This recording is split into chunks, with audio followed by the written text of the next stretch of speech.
articles of faith, and this is now what every Muslim believes. What are the tenets of belief? What is it that every Muslim really has to believe in order to be considered a Muslim? Number one, belief in God, obviously.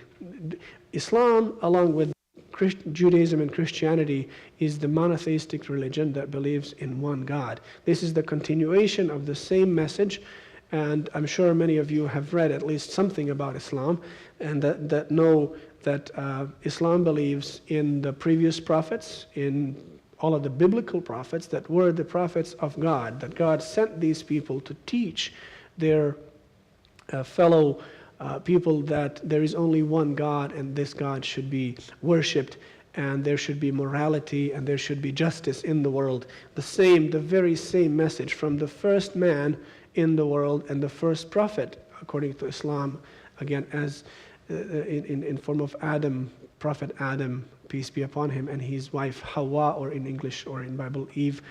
So this was the first man, the first prophet, all the way to the last prophet that we believe was Muhammad, peace be upon him, taught the same message, belief in one God. And number two, belief in God's angels. Belief in the angels in Islam, although similar to belief in angels in Christianity, is somewhat different. I'll just give a few examples. One of the most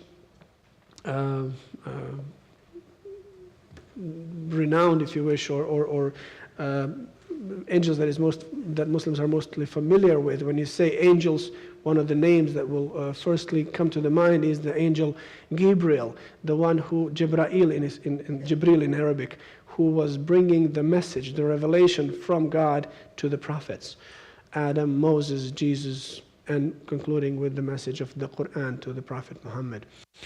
Belief in God's revelations, we just spoke about this, so they are all intertwined. Let me just go briefly through the rest of them. A belief in God's prophets, belief in the last day, and belief in destiny. If you see, I think every Christian will say, well, this is what we believe as well.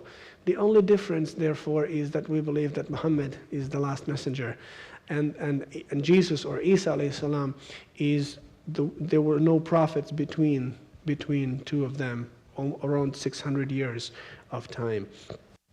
The belief in the last day, of course, where the humankind will be brought before God to judge them, only God, and there is two places where everyone will go to, either one of those two places, and we all know which places these are.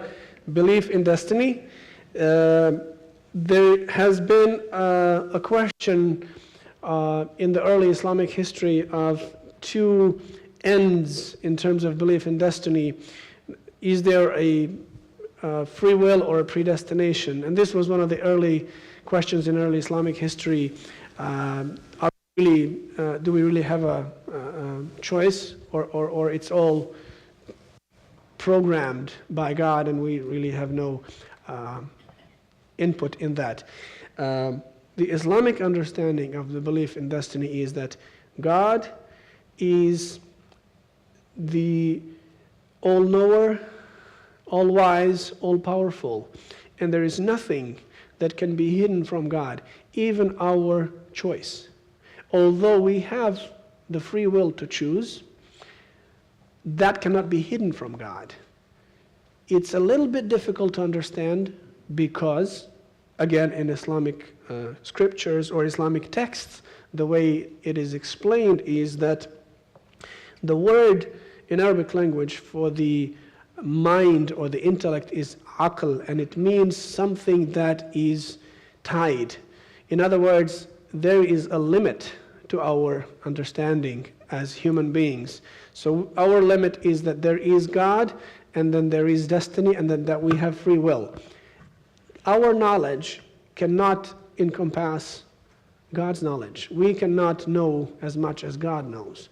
So therefore, we know this much. We have the free will, and therefore we are responsible for our acts. If there were no free will, then what's the point of the reward, even the punishment? So yes, there is a free will, and that that free will be accounted for whatever we do. So this really, in a very, again, brief and short way, is the explanation of what every Muslim believes.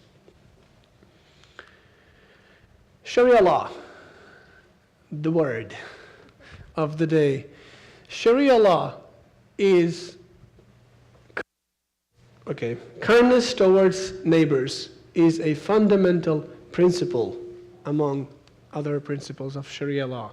Muslims are obliged by the Sharia law to be kind and helpful to their neighbors, regardless of their race, color, or religion.